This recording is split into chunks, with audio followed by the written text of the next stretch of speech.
Hi guys! So, ito na nga pala yung test natin. Gusto ko lang i-demonstrate yung bagong wireless lapel mic ko for vlogging. So, ito na nga pala yung boses ko. Galing lang sa iPhone 16 Pro ko. Raw. Hindi ko yan babaguhin mamaya. Mamaya pag in-edit ko yan, ilalagay ko lang siya without adjusting the volume as is.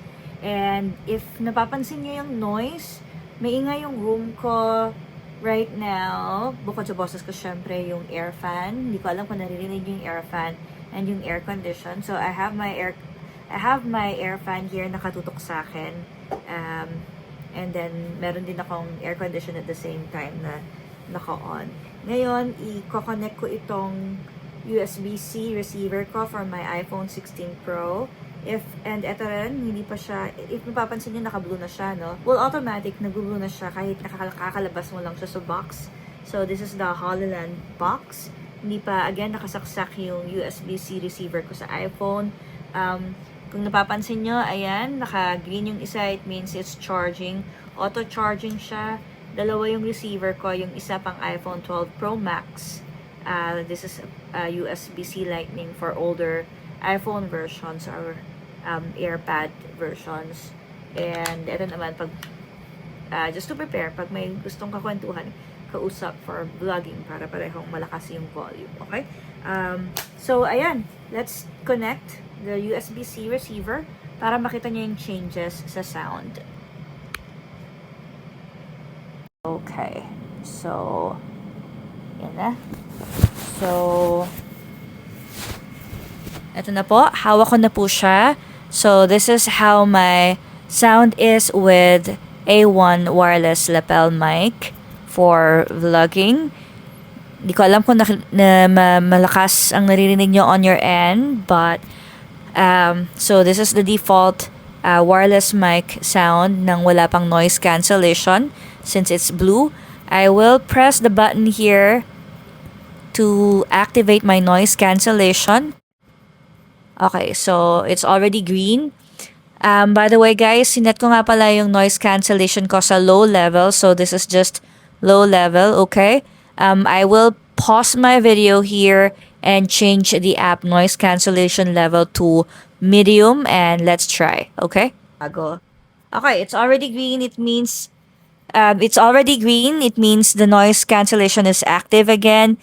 I set the noise cancellation to medium. So, this is how noise cancellation is pag medium yung level. Again, meron akong air fan sa harapan. Nakikita nyo naman na yung hibla ng buhok ko dito sa right side ay kahit papaano nililipad-lipad. So, meron din akong air condition at the same time na naka-on. Pareho silang maingay kanina. Hindi ko lang alam kung ano ngayon. So, ayun lang. And I will stop and pause my video again. I will turn the noise cancellation off para iset naman yung noise cancellation to high.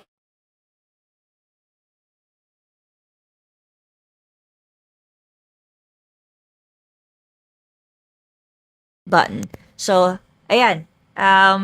Turn on ko na siya, kaya lang nahirapan ako mag-press dahil sa liit ng button at laki ng kamay ko.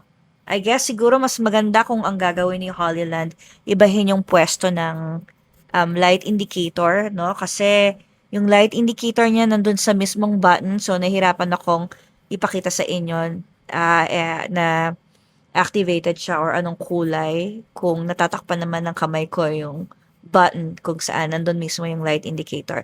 Pero, who knows? I'll probably provide feedback once I'm able to use it regularly. So, by the way, since naka-green na siya, I would just like you to know, guys, na ganito yung sound kapag naka-activate yung noise cancellation. Naka-highest level na nga pala yung settings ng wireless lapel mic ko for noise cancellation. So this is how it sounds like when you're using the highest noise cancellation level. Pero syempre, nandito lang naman ako sa room ko and ang maingay lang naman is again yung air fan and air condition.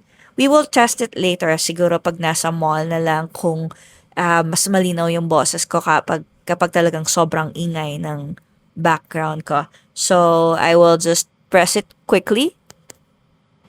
Okay, so nag-blue na siya. Ibig sabihin, naka-off na yung noise cancellation. Sound test, sound test. I love you, baby. And if it's quite alright, I need you, baby. Okay, so ayun lang. Thank you for watching, guys. That would be all. Thank you, guys.